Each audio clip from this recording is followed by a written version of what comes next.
So we first took the ideal survey in 2015, and what was very interesting was that the leadership uh, group at that time actually identified a decent amount of red and green as being in the ideal.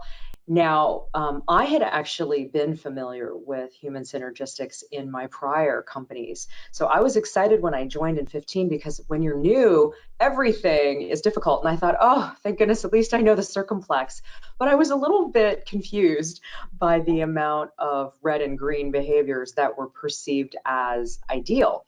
So I was thinking, okay, that's interesting. That's not what I would have expected.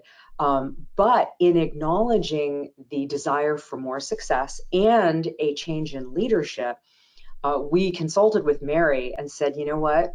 This is our third survey. Maybe it's time to revisit the ideal.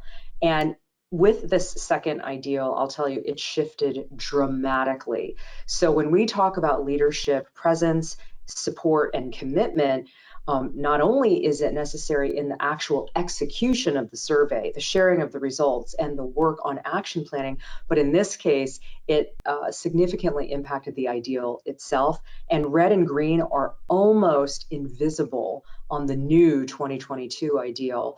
And the blue is just off the charts. So a change in leadership perspective and butts and seats has made a significant change in our organization. And maybe, I didn't think about this earlier to the earlier questions that Mary shared. I think that will also make a difference as we look towards the future. So what's going to be different in development and everything else and building the momentum?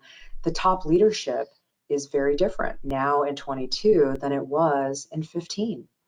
And that matters. That makes a difference.